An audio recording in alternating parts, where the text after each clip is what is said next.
Very good evening to you. It's Thursday night at 6 o'clock. I know it's normally Friday at 7:10, but no, it's Thursday night at 6 o'clock. And you are tuned to the Football Pitch live on YouTube. And myself, Cameron McDonald, regular co-host Dennis Newell, and guest tonight. We've got two in a row. We've managed to find two Spurs fans, one last week and one this week. The rest of them are hanging for ropes somewhere, I think, to be honest, but as I say, we've managed to find a couple of them anyway. We will be discussing Champions League. We'll obviously look back at the fireworks in Glasgow at the weekend. No, not at Central Station. Basically, the ones that took place at Ibrox at the weekend as we discussed the Scottish Cup. But go ahead, like, subscribe to the podcast. As I say, we are on YouTube every week, usually a Friday, but tonight, as I say, we're Thursday night. Like, subscribe, tell your pals. Subscriptions have went up a wee bit this week. I think we've got 4 or 5 new subscribers this week. Dennis, we are pushing on towards that century. But first of all, Dennis, good evening. How are you? I'm fine, Cammy. Thank you. And yourself? Absolutely smashing. Obviously, having this on Thursday night this week. As I'm spending the weekend down south. Thankfully not anywhere near London, so I'll not be seeing Spurs, although I'm probably actually, for what Burrows was saying last week, I'll be actually closer to where Spurs are getting beat this week than probably most folks, certainly than yourself. Steve, good evening. How are you? Aidan, yeah, good, Cammy. All good, thank you. Good, mate. Thanks for joining us tonight. Yeah, thanks for joining us tonight, Steve. Obviously, the place to start is probably in Madrid, the Umberto Metropolitano. Am I right with that one? The Wonderly Umberto, whatever the hell it's called anyway. Atletico Madrid Stadium. You don't be caring too much what it's getting called, Steve. You could actually probably say it's in dire need of some gardening because the pitch looked god-awful on Tuesday night, but I don't think necessarily you can blame that for some of Igor Tudor's pre-match decisions. Dropping a goalkeeper, bringing in a 21-year-old lad and subbing him, probably rightly so, after 15 minutes because he was having a howler. But Steve, I don't think Dennis has seen any of the highlights, so... No. The highlights wouldn't take long for a Tottenham supporter anyway. I mean, we can start with the pitch because it's the smallest excuse. The pitch was terrible. And no Spurs players seem to be able to stay on their feet. That's not an excuse. I mean, when they're on their feet, they're absolute crap at the moment, so it doesn't make any difference, really. But the pitch was terrible. I mean, the pitch contributed to us conceding 4 goals in 20 minutes. The first one, Kinski slipped over. The second one, Kinski just miskicked it and slipped again. The third one, Van der Ven slipped over.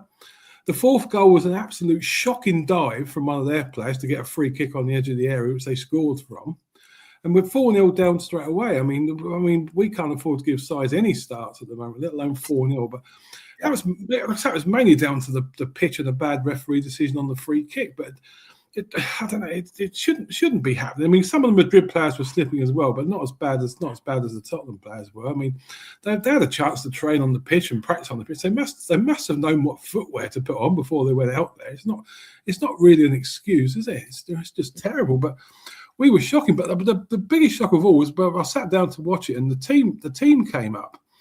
I don't know where this Igor Tudor's come from, apart from somewhere in the middle of Croatia.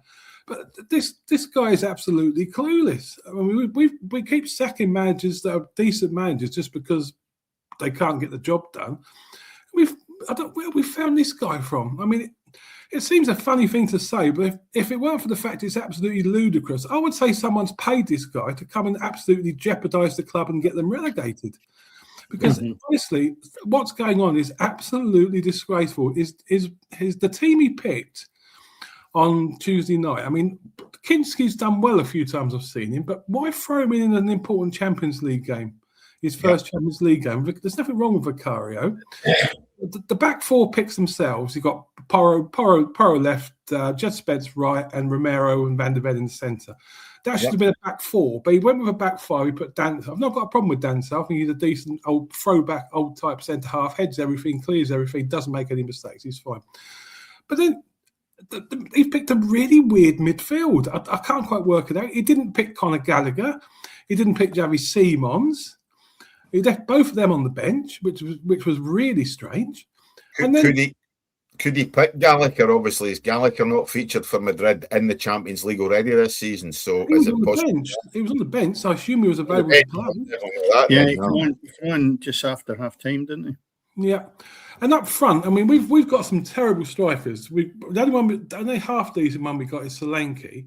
So he leaves Solanke on the bench and picks Callum Mwani, Richarlison, and Matthias Tau. I mean, they're all average. I mean, Richarlison can be brilliant once or twice in 10 games, and the other 8 is non-existent. And Tau and Callum Mwani are just not good enough to play in the Premier League.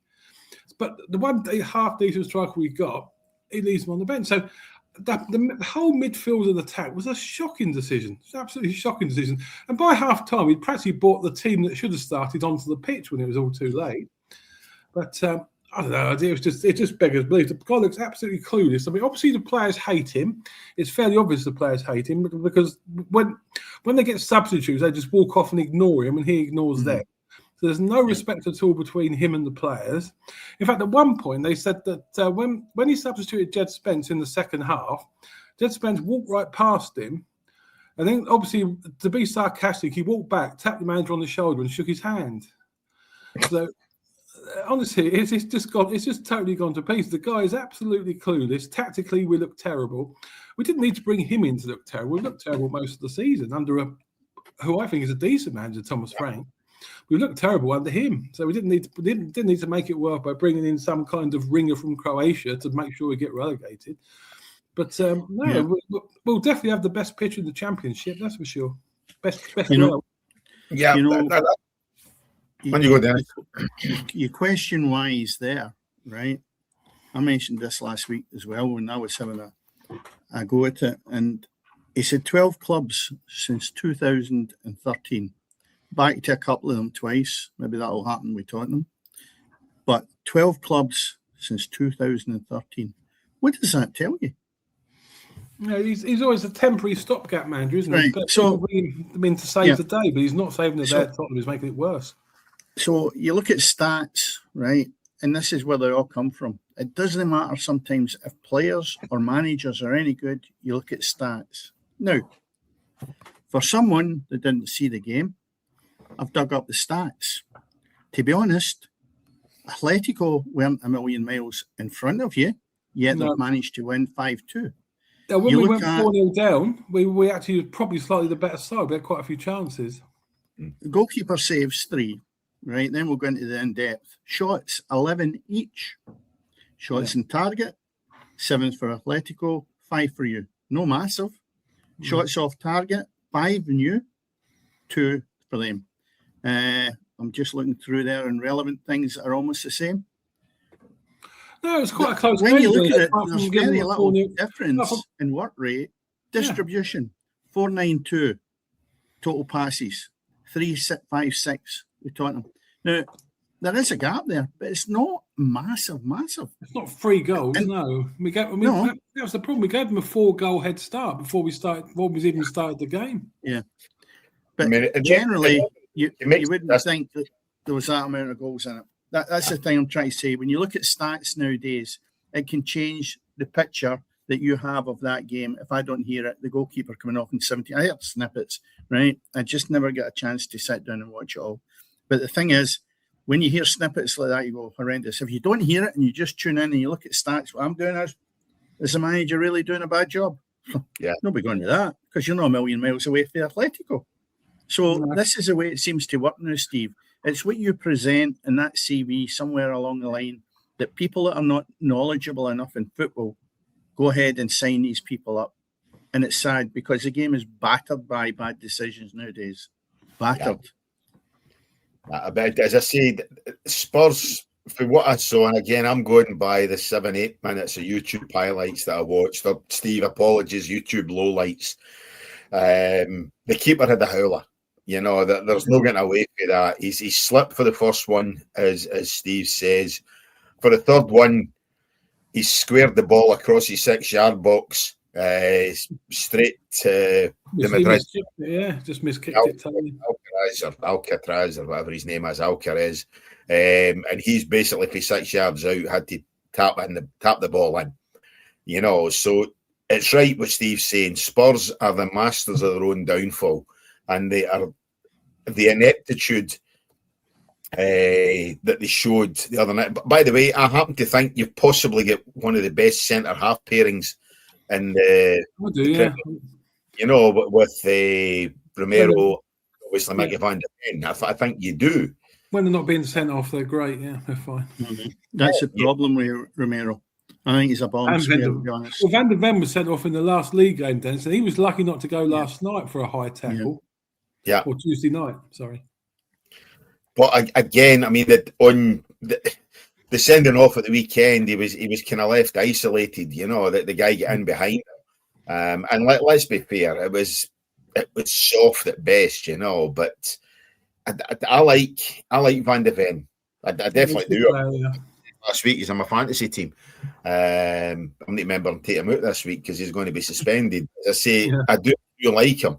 Romero's not the worst. It is just the decision the other night to bring in a 21-year-old goalkeeper for his Champions League debut, as I say, in Madrid, was inexplicable. And then, Dennis, I know you've obviously managed, not quite at that level, but as I say, I know you've managed.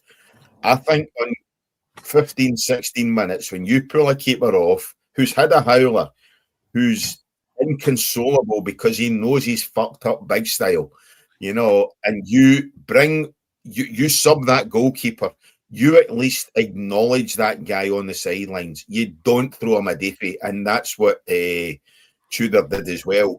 And Steve, you're going on about a lack of respect that the players are showing for the manager. Maybe that's why. Maybe stuff like that is why they've no respect for him. Because to me, the manager's sat on the sideline thinking, I've cocked up big style here.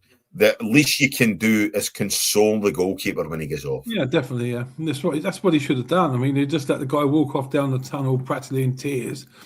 17 minutes into the game, 3-0 down. Honestly, there was another game last season. I think this happened where somebody took off. It may have been in Scotland, and the manager ignored them. I'm not sure what game it was, so I'll no put somebody in it. But this has happened, I'm sure, up here where I've seen somebody taking off. Or maybe come back to me, and it was similar, but not just as bad as that. It was in the first half, and they hadn't completed the 45. I think the big question is, why did you start the boy? Now, it could be wrong footwear, but then again, you're a professional person, and goalkeepers are very, very thorough. Very thorough. They are more thorough than actually outfield players. I know that with experience. They get into every nut and bolt. So footwear would be a key part to that. Now, pitches do get heavily watered if it's not been raining, but as you rightly say, the pitch was atrocious anyway.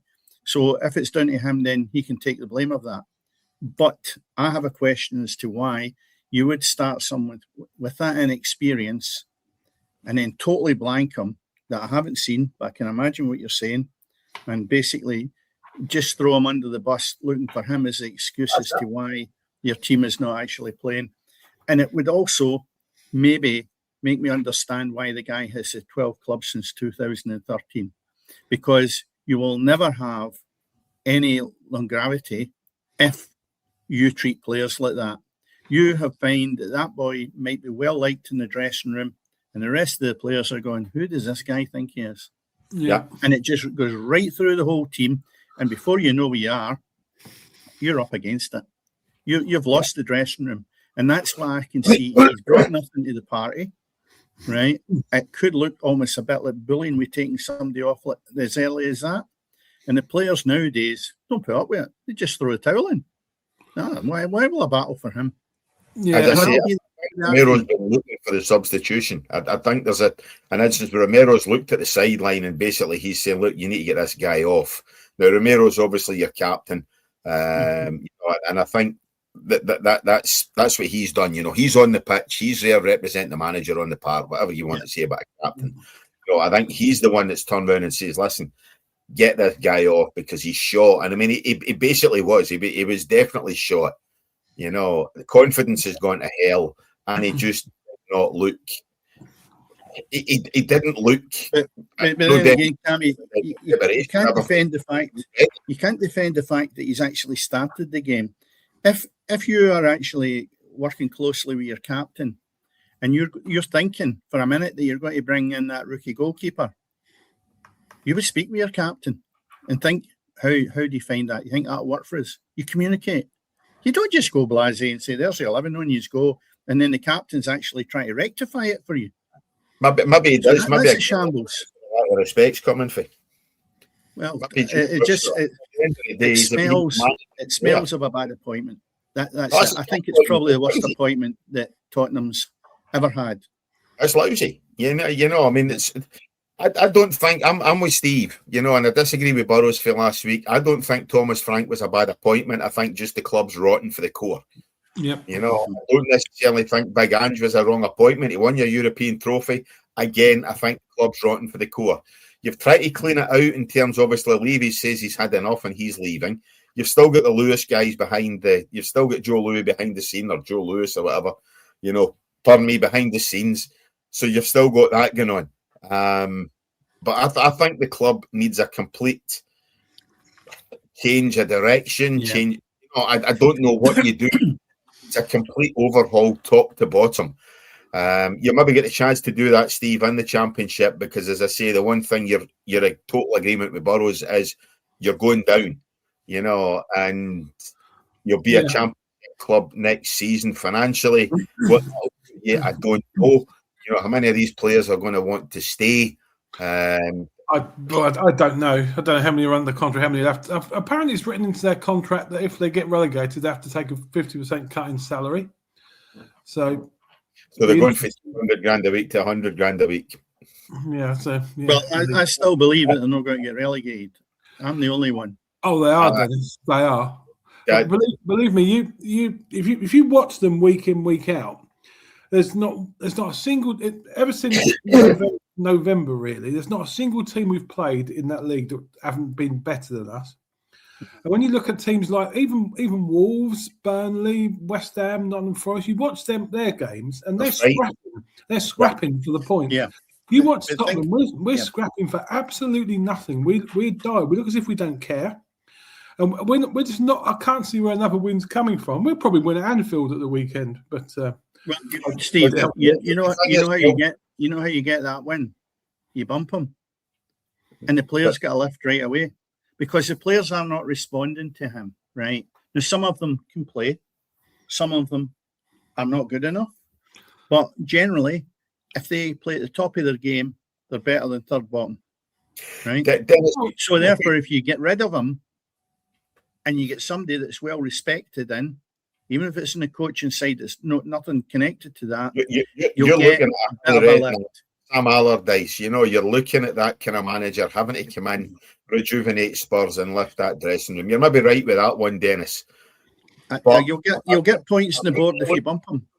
When you look man for man at that squad, Spurs squad is head and shoulders above any of the other sides down at the foot of that table. I agree. Even with all their injuries, they still shouldn't be in that position. And that's the point I'm making. If you let the manager go, and you get someone in there that can gain that respect, either having been a leader at one point or is good at getting the players to play, you will pick up points because of the points you've both discussed in there. The team is playing badly because you've no leadership, and it's a shambles, and that's because at the helm. It's not been a good appointment for the club. Yeah. Now you get somebody in there that's got a bit of respect. Players will roll their sleeves up. They'll give you an extra 25%, and that will be enough to climb away from the bottom of the league. There's where I'm coming from. No keeping the same status quo, Steve. No, you don't keep the same, but you've got to change it. You've got to change it now. They've got. I know he's only been in charge for 4 games, but it's fairly obvious he's actually, if it was at all possible, he's made them worse. Yeah. So they've got to do something. Just get rid of him. I don't know. He's maybe come in with an iron fist and it's not worked. He's maybe come in and thought, you know what? I'll really drill this lot. And of course, He's standalone, and you don't get away with that nowadays with players. Yeah, whatever he's done. Anyway, look at other Champions League results for English clubs in Europe this week. Obviously, Manchester City, the bad night. Terrible. English clubs, going down 3-0 last night at Real. I think Paris Saint-Germain gubbed Chelsea last night. Liverpool lost as well. Newcastle, good point for them, or good draw for them, at home to Barcelona. And Arsenal going to Germany. A late penalty.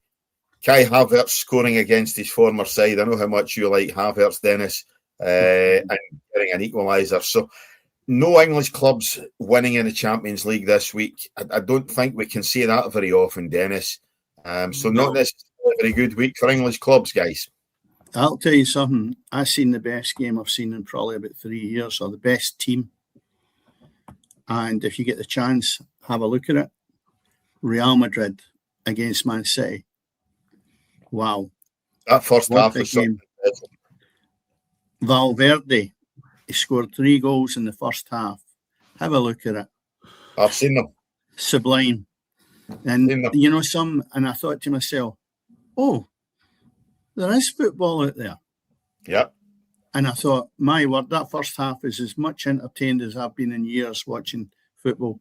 And then I can be cynical about this and say, you watch the old firm games and it's embarrassing. I know there's some golf and money and expensive players, etc. But it just looked like two different forms of football. And it was almost like the golf, I think, with low-level football with ladies who are still learning their game. But it almost looked a bit like that. The golf was massive. And I'll tell you what, Real Madrid, magnificent. And to be honest, Manchester City, just never had an answer for them. Haaland was just non-event. I mean, he took them off, but the thing was, there was no balls going up to him. They were just like a lost cause. I agree with you. I think Real Madrid the other night last night were exceptional. Valverde, three decent goals, 3 really decent goals. And fair play to Real Madrid. They just dismantled Manchester City within that half-hour spell, completely and utterly destroyed them. Could have been another 2 or 3 second half as well, and killed the tie. The thing is, if you've only watched the highlights, Cammy, then you've missed the real treat. The whole an hour of that game was played like that. Yeah. The first half just carried on, and they obviously eased off a little bit. But you never felt for a minute were Man City ever going to get back in that game, because the amount of times and the touches and the fluency of the passing was incredible. It really was. And it was a treat, and it was really good to sit and watch. Steve, how many of the English sides are going through the next round? Because I see you're up against it a wee bit now, Faye, having 5 sides. Yeah, I think probably just the arse. They're the only ones, I think. How bad is it going to be this season? Arsenal winning the Premier League, and the same season you guys get relegated. Well, it's just unthinkable, really. I think I'd rather get relegated than Arsenal win the league, but no, I don't know. Did you honestly think it could get any worse than last year, Steve? I didn't know. I mean, when we talk about these managers as well and how bad they've done at Tottenham, they all start well. I mean, Postecoglou, after 12 games of his first season, we was top of the league by 6 points. Mm-hmm. Yep. Well, I think we won 10 and drew 2 of our first 12 games, and then it all fell apart. Thomas Frank came along, and we played really well in the European Super Cup against Paris Saint-Germain. We should have won that game. Yeah, it was 2-2 in the end. And then he won his first 2 games, home to Burnley and away to Man City. Well, we're off and running again. But for some reason, it just goes wrong. Whether it takes 2 games, 10 games, I don't know what it is. I mean, the injuries are one thing, but even with all those injuries, we should be 7th or 8th in the table with the players we've got left. There's still no excuse for where we are. And people keep saying to me, "Oh, you won't go down. You won't go." We will go down because we don't look like getting another point from anywhere where the other teams around us do. That's the problem. We just don't look like getting another point this season. Yeah, I mean, Wolves and Burnley are away. I think, irrespective of how much scrap they've got, I think the 2 of them are gone. It is just a matter of between yourselves, West Ham, Forest, Palace have had a couple of decent results. They've kind of almost turned things around. So for my mind, it's between the three of you. And I think the other two have got managers who have had experience of keeping sides up who are struggling. Pereira at Forest has obviously kept Wolves up last season. We know Nuno a couple of years ago kept Forest up, and then what he did last season was nothing short of remarkable what he did at the City Ground. So I think from that point of view, they two, again, in terms of the managerial experience, they've got players who are obviously working for them. It took Nuno a wee bit of time to get his feet under the door and to get settled. But West Ham, with the exception obviously last week, West Ham have looked as though they have managed to turn things around. And again, Pereira at Forest has managed to get a couple of results. For my mind, unless Spurs do make that change off the field at the managerial level, I think you're right, Steve. I think they are down, But just to finish off with the Champions League, Dennis, before we do come on to events at the weekend up here, you're talking about obviously the golfing clash between Real Madrid and what we've got at Ibrox and Parkhead. What about Bodo Glimt at the Norwegian champions? Obviously they won the last 2 or 3 games to qualify for the qualification round, knocked out Inter Milan, and get a 3-0 victory on Tuesday night over Sporting Lisbon to set themselves up in the box seat to go through to the next round. Now, I watched them in the last round and they were magnificent. Outstanding against Milan.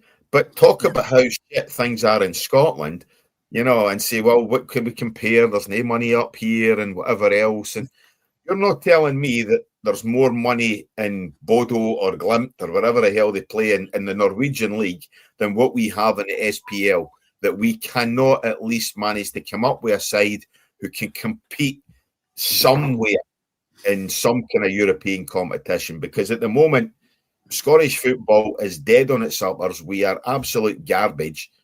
But you've got the Norwegian champions in the shape of Bodo Glimt, who just look an absolute revelation in the Champions League. It's a tough place to go, Bodo Glimt, as well. It's up in the Arctic Circle. It's freezing cold. Artificial pitch. Yeah. But Spurs won there last season in the semi-final of the Europa League. That's what I was going to say. I mean, you did well against them last year to get to the final, so... Yeah, but they do look a proper side, a proper sort of everyone pulls together type of side. They really do. Yeah. They haven't got any superstars, but they look a really good side. I don't know, that looks not bad. Yeah. That boy, is it Oyer or whatever his name is, he looks decent. He's going to go for big money, I'm quite sure, in the summer.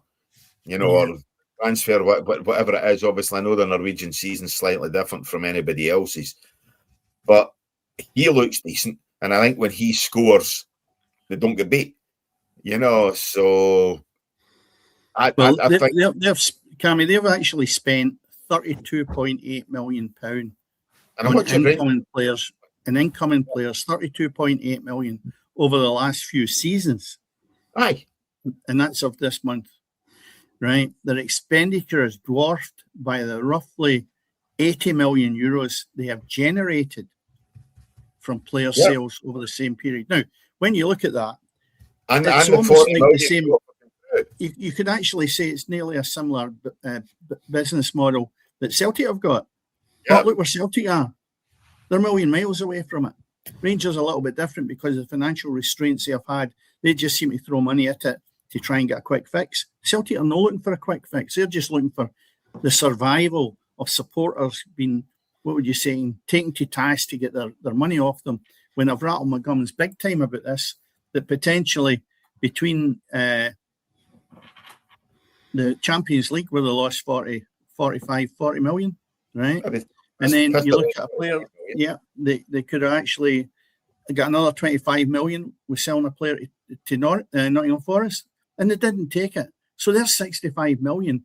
If they have got knowledge, they should have had, and they should have been moving on to spend that in players the way the team that we're talking about has just done.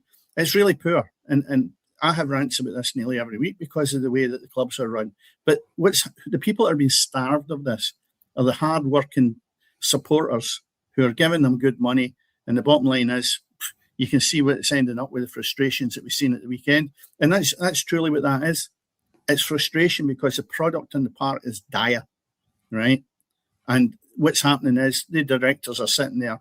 They're not having a laugh, but the bottom line is they ain't doing nothing to generate, what would you say, interest in players coming here that are going to actually be better than hanging on to a player like Ingles, who cost them 11 million, were offered 25 million and decided not to take it.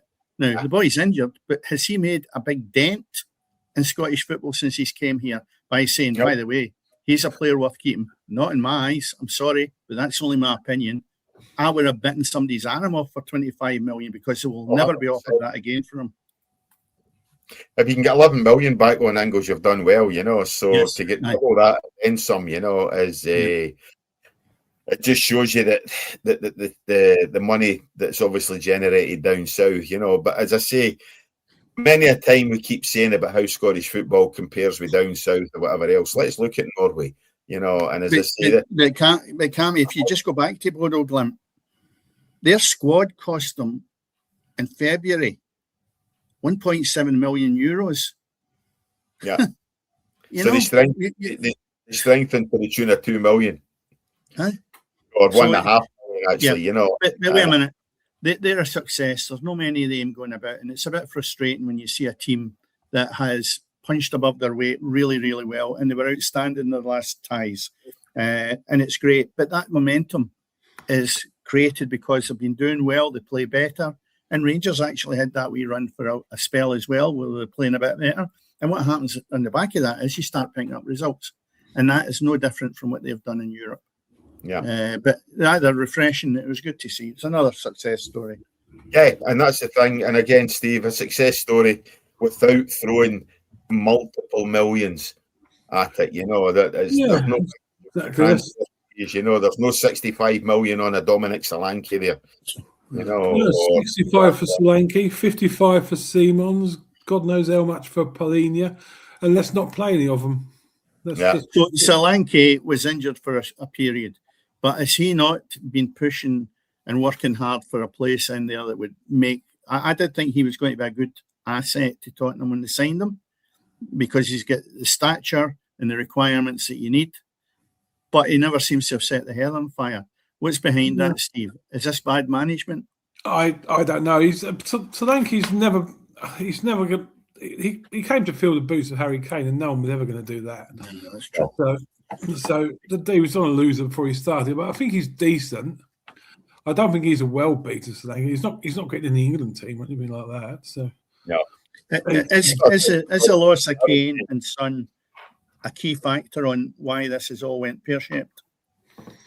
Yeah, I think it all went pear-shaped. They only ever make panic buys, but they won't spend 150 million on someone really good. They'll spend 40-50 million pounds on someone that's average. And then they'll get wages.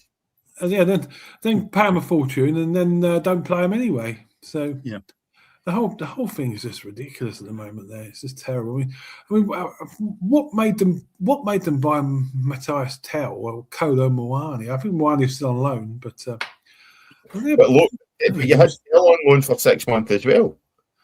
Yeah, we had Tell on loan for 6 months, and we had the chance to ship him back. I mean, what they saw in him, I didn't see it anyway. I don't know what they saw in him, decided to sign him, but I never saw it.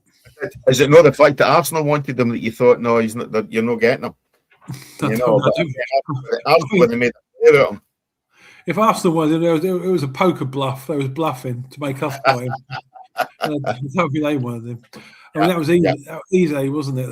We should have signed Eberechi Eze from Crystal Palace, but again, you wouldn't pay the wages, and that's the thing, And then you get 6 weeks trying to negotiate a deal. Don't pay the wages. His agent contacts Arsenal within 24 hours. Yeah, I don't think he ever wanted to sign for Tottenham. Apparently, he was an Arsenal supporter from boyhood. And I think that he pushed that deal with Arsenal. I mean, he never wanted to come to Tottenham. I mean, if you don't want to come and play for us, fine.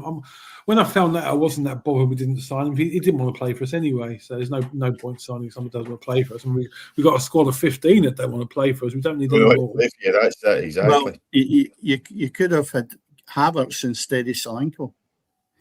Havertz, or you could have swapped him. Well, Havertz... Nobody's dipped their toe in that one. That's the only thing Arsenal haven't got, isn't it? I don't start talking about Arsenal. That's all I need. But the only thing they haven't got is a decent striker, isn't it? It's weird. Yeah. Well, he seems to be surviving as well. Trossard as well. I've never rated him when he was at Brighton, and he's a right good move. Yeah. So, but they do well with their international team, and they're doing fairly well with Arsenal. So, the bottom line is, I can't be right if they're doing well. They definitely have, and I like the boy they brought in the summer. The striker they brought in the summer. I think he'll the Polish boy whose name escapes me just now, but I think he'll be decent once. He's scored a few. Still not set the header on fire, but as I say, I think he'll take a season or two to adapt, and he'll do well because he's big, strong, physical, and knows where the goal is. So as I said, just his name bloody escapes me, so apologies on that.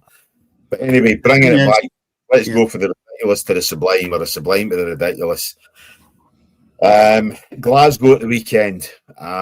We obviously had the Rangers-Celtic game in the afternoon.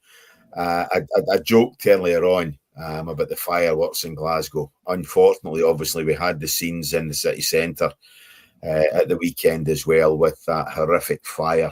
Thankfully, nobody injured, nobody hurt. Although millions and millions of pounds worth of damage obviously caused whatever happened, Christ knows. Tell me how a vape shop can blow up. But anyway, that's by the by, and have 4 massive explosions that you actually demolish the side of a building. Mm-hmm. That's for another day, probably another podcast. But we did have the situation in Glasgow at Ibrox Park as well on Sunday afternoon. A game which just didn't come alight, it just did not live up to any kind of the hype that we might have thought we were going to get once we saw how decent the league game was, or how the league game was. Rangers should have had enough, I think, to run out easy winners on that game. They just couldn't create a chance, let's be fair. The boy up front, he has to be the worst football player I have ever seen in my life. He makes Havertz look like an international. He is freaking horrendous. As much as I have a go at Havertz, Cammy, I would never even say his name in the same breath as we are talking about, because it's embarrassing. And you finish your rant before I have him a dig at him, because he's making major money. 8 million quid. Yeah, for a guy who, Steve's sitting there wondering who we're talking about. You haven't mentioned the name yet. Yeah, Sharmiti was signed from Everton for 8 million. £8 million, and he hadn't scored a goal in 2.5 years. I've never heard of him. No. Yeah, sure. Well, he wasn't scoring goals. Probably wasn't playing much either. So Rangers signed him for that astronomical fee. Remember, that's really big money up here, Steve. I mean, £8 million for a Premier League player, that's a 15-year-old boy that cleans the boots. I know that, but up here, that's the top end. So they spend that money on him, which they can ill afford to begin with at that value, and it just looks out of sorts. He's got stature, he's got a lot about him, and that's the end of it. If you look at it since he's came, was it in start of the season? Start of the season. And he scored 8 goals. And as I said last week, that's £1 million per goal. That's his contribution. On Sunday. Yeah. By the way, I've stole your fire with this game, Cammy. But basically, the thing is, he had 2 glaring chances. I mean, glaring, that you or I or any 3 of us would have made a better job of it. And that would have really put Rangers well ahead, because Celtic had nothing in return. But there were glaring chances. Glaring. So when you look at, Cammy's probably right. Maybe there's an extreme there to say it's the worst centre forward you've ever seen. You never watched me, so I don't know how you can say that. But the thing is, shot yet. I'll give him that. Sorry? I don't think he's had an air shot yet, so no. In front of Craig Brown. So we'll maybe give him that one. But honestly, Steve, he scored he scored an absolute worldie a fortnight ago against Celtic. An overhead kick. Yes. Christ knows how he done it. Well, obviously we saw how he done it, but goodness knows even the confidence. But I think other than that, his positional sense is horrendous. He can't track back. His touch is god awful. There's nothing this guy can say to justify an £8 million price tag. And for £8 million coming to Scottish football, he should have bagged 25, 30 goals by now. He's got 8, 2 of which are hat-tricks. So he's actually only scored in 3 games, I think. I think he two against Celtic. And 3. Yeah, 3. He said 3 and 2. I think that's what I'm saying. He scored 5 of his 8 goals against Celtic. Right. Yeah, and I think the other one was a hat trick. I know, was it? No. So as I say, he's looked. He has god awful. And as I say, the chances at the weekend there all Rangers had to do was score once. If Rangers had scored 1 goal, they'd have won that game because Celtic just weren't creating anything. Rangers, who were almost at full strength, were up against a Celtic side who. But by the way, let's be fair, Dennis. Trusty looked as if he had a blinder on Sunday. Do you know why? Do you know why? Because he was up against Rangers. Do you know why? No, because he didn't have Scales next to him. Scales was shoved away out in the left channel, creating his normal bomb scare passes. I'd hate to play in front of that guy. He gives you a ball when he's under pressure and it's a broken leg ball. That's what it's classed as. And he just backs away.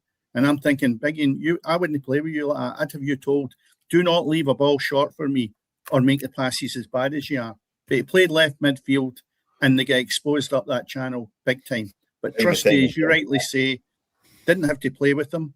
And it was night and day. The two central defenders that come in to replace Scales was good. You hear some people saying Scales is playing well. Scales is not. I have a bad habit of watching every nut and bolt that goes with that guy. And I don't think he is anywhere near the level it should have a green and white strip on. Yeah. But I'm not the manager. The manager obviously rates him so much so he made him captain, which is even worse. So the bottom line is Trusty did have a great game. And I was pleased for the guy because he looks a big, honest, hard-working guy. He's been a bit raw recently when he says a couple of sendings off. But certainly he showed up on Sunday. There's no doubt about it. On Sunday. Yeah, listen, what game was Neil Lennon watching on Sunday? The way he was talking about, you'd think it was Real Madrid against Man City. He was watching it the weekend. I did think that, yeah. Awful. It was dire. It really was. The thing is, Tammy, we're in the season, in the league game. But it was bloody awful. But what we're doing here is we're giving our opinion clearly, right? Yeah. You won't get any pundits, any of them, giving out their pure thoughts. If I met some of them tomorrow, and I've met a few of them after matches, and it's the exact same thing I'm saying about it, except they're not going to say it in there. We do here in this small thing that we have, and we're only hearing what a lot of other people would like to say. They don't say it because they're getting paid and they have to be conservative about their opinion. They're not going to give you exactly what their thoughts are. They'll be sitting there going, my word, that's dire. Well, you can't say that, Yeah. I mean, the one person that actually has a go at Shermiti is Ali McCoist when he's done the commentary. Not too aggressive to the way that we have, but at the same time, it's like, why is he not there? Why is he not get here? And I said this to you, I think, off air. Why don't they get McCoist in, who was magnificent at finishing exactly what Rangers are needing? Pull the boy aside because he's only in his 20s, early 20s, and work well for a couple of hours a day. That would work Rangers a treat. And that would be common sense because this boy is never, ever going to improve in his own the way he is at that club now. Yeah, very, very poor. Very poor. Anyway, other results of the weekend. Obviously, it finished nothing each after extra time. Celtic ran out victors on penalties and going into the next round. Victories for Falkirk on Friday night. Again, what a season. John McGlynn's having a job and a half there. Yes. Fairland, we called that right last week, Dennis. Not to the extent. Aberdeen just did not turn up. Dunfermline running out 3-0 victors through to the semi-final, where I think they play Falkirk, and the other one's St Mirren against Celtic, isn't it? Who ran out victors against Partick Thistle on Sunday night. So we've got St Mirren, who can do the cup double. We've got Celtic, who are in with a shout at doing a league and cup double. Falkirk, who are absolutely outstanding, having a season and a half. And Dunfermline, who you would say are there to make up the numbers, but that's going to be a Fife Central derby. You know, obviously there's no love lost between Falkirk and Dunfermline. I wouldn't write off Dunfermline in that one either, you know, but that's as good as we're going to get in the semi-finals. You know, Falkirk and Dunfermline, it's not going to sell out Hampden, unfortunately. Obviously, we'll have the Celtic St Mirren game as well, and the winner of that one, you'd have to say, would be the favourites. That's if Stephen Robinson is at St Mirren, because he's obviously been linked with Aberdeen, and I think Aberdeen have been given permission to talk to him. No, he's now Aberdeen's manager. Is he? Right, okay, fair enough. Shows you what I know. Yeah, so he's now gone from St Mirren, and I think that's a good move for him, because you know at the start of the season I was tipping him to get the Celtic or Rangers job. Yeah. But unfortunately, St Mirren went in the toilet. Yeah, but the thing I find quite amusing, one of the worst players at Aberdeen he had at St Mirren is Big Lasagna up front. Aye. Could he turn him into a player that I actually don't believe is a player? You know? So Nisbet's another one. He's going to have a major problem up there at Aberdeen, because the two of them are useless. I'll say that right now. They are not looking as if they are Premier League players, and they get turned over big time with Dunfermline. And it was quite embarrassing for a club of that stature. And I think the 3,000 come down from Aberdeen to watch that game. So, you know, he's got a job in his hands, but I don't think you can really blame him if Aberdeen really struggle for the remainder of the season with the squad they've got. But I think he merits a good chance, because he's a good manager. And I think that's probably one of the next biggest clubs he could have gone to, because Hearts is all tied up. Hibs, is that a better move? I don't think so. Aberdeen's a big club, and I hope he does well there, because I like him as a manager. I think he's got a bit about him. Yeah, indeed. But that's pretty much almost us. Looking at fixtures this weekend, we'll get Championship football tomorrow night, Steve. I was going to say we'll bring it back down south, but it's Wrexham against Swansea, so it's obviously it's a wee bit of Welsh football tomorrow night between Wrexham and Swansea. That'll be a cracker. Saturday, it'll be a cracker next season when we're playing them. That's well, listen, you and Wrexham might well be swapping places. I know Coventry, you know, but. I think you might as well get yourself ready for Championship football, because I'm in agreement with you. I think you're down. There's no improvement coming from anywhere. I can't see any way it'll improve, and I can't see him picking up a point. They just don't look like picking up a point. Don't look like it at all. You know, no. You're right. Premier League fixtures on Sunday. You've got Burnley against Bournemouth, Sunderland, the revelations of the season, against Brighton and Hove Albion. 5:30 kickoff on Saturday. Sorry, I'm saying Sunday. On Saturday, these are. Sorry. Saturday night, we've got Arsenal against Everton, 5:30, live on Sky Sports. Chelsea against Newcastle, 5:30, live on Sky Sports. And we also have West Ham against Manchester City. Championship football sees Coventry City, who I think will be definitely coming up. Frank Lampard's done a cracking job there. They're facing Southampton. And a kind of top of the table battle, and you've got Middlesbrough sitting in second. They're taking on Bristol City. Other games pretty much a bit of an entity there in the Championship. When we move into Premiership, Aberdeen, Robinson's first game is against Falkirk. Hibs against Livingston. The big one, Saturday afternoon, Celtic against Motherwell. Motherwell obviously losing last week in the league. First defeat in Christ knows how long, but Celtic against Motherwell. And Kilmarnock against Hearts. Championship football, Airdrie against Arbroath, Dunfermline against Raith Rovers, Queen's Park against Ayr United, and St Johnstone taking on Ross County. And we move into League One, Hamilton Queen of the South, Cali Thistle and Cove Rangers, Kelty Hearts against East Fife Derby, Peterhead against Steny, Montrose against Alloa, In League Two, to finish off the games on Saturday, it's Annan against Edinburgh City, Elgin City against Dumbarton, second against third C Spartans taking on Clyde, Stirling Albion taking on Forfar, and Stranraer taking on East Kilbride in the a game up there on. Can I just before you sorry? Yeah, just before you finish off in their results, I had a look at some of the fixtures this week, and I thought, Steve, when you get to the bottom of our football, they're all part-time, right? When you look at League Two, they're part-time players, even some non-league teams that have got full-time players. But here, the lower league teams, Steve, are more self-sufficient. So every penny's a prisoner. So the part-time teams in the Scottish Second Division, you should not have Annan Athletic, which is near the borders, not a million miles away from your headquarters at work, playing Elgin City with a 7:45 kickoff. I'm sure that was the time. I never noticed that.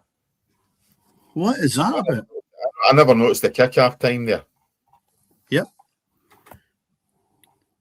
Yep. 7:45. When's that? Sorry? That was week, yeah. No, that was Tuesday. And I believe it or not, beat Elgin 2-1. Aye. Who in this planet sits down and allows that to happen? Because I would imagine you ain't going for Annan all the way up to Elgin and not staying overnight, and that's an expensive trip. Because guys will be compensated for the time off work if their company won't give them it. And then you've got the hotel and your food. And I just think some of these people in the ivory towers that allow these fixtures to go ahead, well, it could be next MPs for the country for all you know. But absolutely shocking. Yeah. I couldn't believe that when I seen that. I thought I need to bring that up because that was just horrendous. That midweek game. Absolutely. Totally mental. You know, I get obviously it was probably lost by the weather, or even right. But Cammy, you've still got it 2 weeks before that. Elgin come all the way down to Edinburgh for a game on the Tuesday night. So, you know, it's not just one game. If you start to go right through the league, we've mentioned this early on in the season about teams from one end of the country going to another. And they talk about how to improve things. That's not improving things. That's just battering another team. Yeah, 100%. Anyway, that was a wee rant on that. No, you're right. To round off the fixtures and give Steve a chance to obviously voice some opinion on English football again. Sunday sees 4 games in the Premier League down south. Crystal Palace against Leeds United. Manchester City taking on Aston Villa. Nottingham Forest against Fulham. That should be pivotal. And then you've got a 4:30 kickoff. I'm assuming the telly folk thought this was actually going to be a competitive game. You've got Liverpool against Spurs, 4:30 on. Yeah, should be a good game if we can keep them down to 12. It might be a good figures you've done well, you know. Yeah, I mean, Igor Tudor's looking for you to play on goals on Sunday, Steve. It could be. I don't know where he's hacked off. I think that might be the 17 minutes before he's hauled off.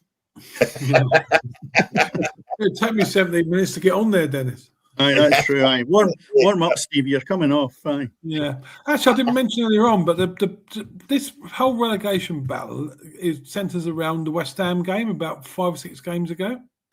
Yeah. We was at home to West Ham. And we dominated the game. It was 1-1, and they scored in injury time. That was a 6-point swing. If it wasn't for that game, we'd still be like 7+ points clear of relegation. It wouldn't matter. That was the pivotal game. Yeah, things went belly up from then. Yeah, I think West Ham probably deserved their 1-0 half-time lead right enough, but you guys after the break, certainly came back into the game and just blew it in that injury time, you know, as you say, for the Hammers to get that victory. Anyway, we'll probably beat Liverpool on Sunday. So yeah, listen, at the end of the day, 3 points is 3 points, you know, and you'll take 3 points against Liverpool. The problem you've got, I think, is what I'm saying. You need changes to get the performance out of the players. You won't get the performance under the same regime when you've seen the reactions of players, etc., when your goalkeeper's taking off as early as that. So, it needs a change. Yeah, it's shocking. Yeah, but to be allowed to continue, I think he's got a press meeting tomorrow. It'll be interesting to try and hold on to the actual words that the manager's saying. But you can't throw players under the bus. The bottom line is you need to be throwing yourself under the bus. Yeah. Which he did do in terms of throwing the young keeper under the bus. He definitely did. But listen, guys, that's us for the Thursday night. Thank you very, very much to you both for changing your schedules to accommodate this on a Thursday. As I say, it'd be good to see Scott Hartley tomorrow night, spending the weekend with him and his lovely wife. So I'm really, really looking forward to that. So as I say, thanks very much to making the changes. Thanks very much to you guys for listening. As I said before at the start of the show, go ahead, like, subscribe. Add on to our subscriber numbers. We're chasing that century before the end of the season, and we're definitely closing in on it. You know, so as I say, go ahead, like, subscribe to the podcast, tell your pals, tell your budgie, get your granny to subscribe, get your Tottenham goalkeeper to subscribe as well, because he's got nothing else today. He's certainly not stopping any shots. He could be sitting there with his mobile phone watching us. But as I say, thanks very much. Remember, everything is always happening in the pitch. Good night. Good night.